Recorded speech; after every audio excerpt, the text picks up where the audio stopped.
Assalamualaikum warahmatullahi wabarakatuh. Di sini saya akan menjelaskan tentang salah satu materi pada error analysis, yaitu Surface Structure Taxonomies. Jadi, Surface Structure Taxonomy sendiri merupakan suatu ilmu yang menjelaskan tentang perubahan-perubahan struktur yang biasanya dilakukan oleh para pembelajar. Jadi, dalam hal ini misalnya, para pembelajar atau siswa dalam mempelajari bahasa Inggris, mereka seringkali membuat kesalahan dalam menyusun sebuah kalimat, seperti mengurangi komponen yang seharusnya ada pada kalimat tersebut, sehingga kalimat tersebut berubah menjadi kalimat yang salah. Atau mereka juga seringkali menambahkan suatu komponen yang tidak diperlukan dalam suatu kalimat, sehingga kalimat tersebut juga menjadi kalimat yang salah. Selain kesalahan-kesalahan itu, terkadang para pembelajar atau siswa juga melakukan kesalahan pada penyusunan tata bahasa, sehingga kalimat yang mereka hasilkan itu berantakan karena tata bahasanya tidak sesuai. Nah, dalam Surface Structure Taxonomies ini, Duley mengemukakan ada 4 macam kesalahan umum yang biasanya dilakukan oleh pembelajar atau siswa, yaitu yang pertama ada omission, yang kedua ada additional, yang ketiga ada misinformation, dan yang terakhir ada misoffering. Namun, Carl Jim dalam hal ini menambahkan satu macam kesalahan lagi, yaitu blends. Baiklah, yang pertama yaitu omission. Omission merupakan kesalahan berupa penghilangan aspek-aspek yang bersifat morfologis. Di awal tadi saya sudah pernah menjelaskan tentang siswa seringkali melakukan kesalahan berupa menghilangkan suatu komponen penting. Nah, ini termasuk jenis dari omission, di mana siswa menghilangkan komponen yang seharusnya ada pada suatu kalimat. Juga contoh lain dari omission yaitu video yang akan saya tunjukkan. Now, I can understand what my teacher said and respond them within seconds. Jadi pada video tersebut kesalahan yang dibuat yaitu pada kalimat now I can understand what my teacher said and respond them, dimana itu seharusnya respond to them. Jadi dia menghilangkan komponen to. Dia bisa saja langsung saja and respond, tapi karena dia menambahkan them di akhir sehingga dia seharusnya menggunakan to. Selanjutnya yang kedua yaitu addition. Addition ini kesalahan yang kebalikannya dari omission. Jadi kalau omission itu kan penghilangan suatu komponen yang penting pada suatu kalimat. Sedangkan addition ini merupakan penambahan komponen pada suatu kalimat. Jadi ini sebenarnya komponen ini tidak dibutuhkan dalam kalimat tersebut, namun kebanyakan siswa atau pembelajar menambahkan komponen tersebut sehingga menjadi kalimat yang salah.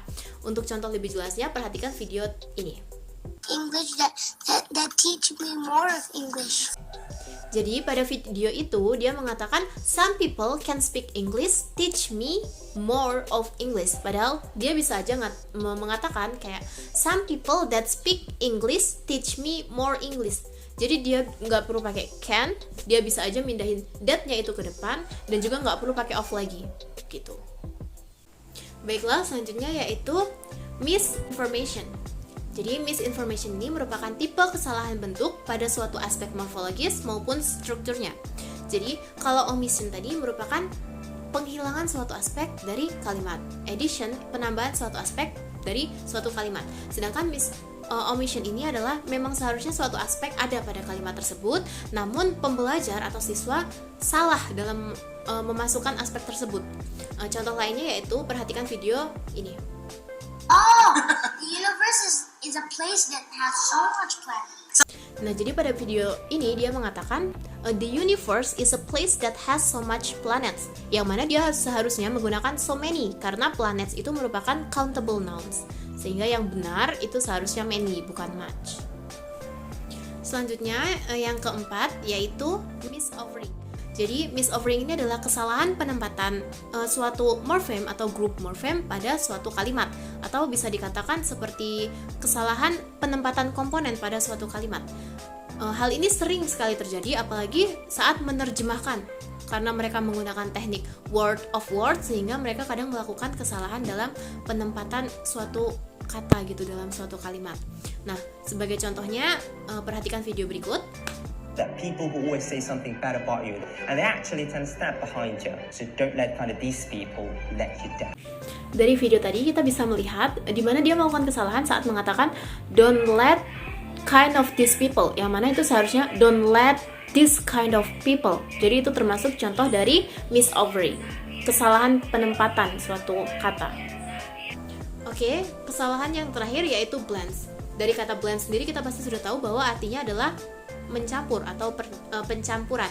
Jadi blend sendiri merupakan suatu kesalahan di mana pembelajar atau siswa mencampur dua kalimat menjadi satu sehingga menghasilkan kalimat yang tidak gramatikal. Baiklah, mungkin hanya itu penjelasannya bisa saya sampaikan. Saya harap penjelasan saya dapat membantu dalam mempelajari tentang surface structure taxonomies dan dapat membantu di masa depan. Terima kasih. Wassalamualaikum warahmatullahi wabarakatuh.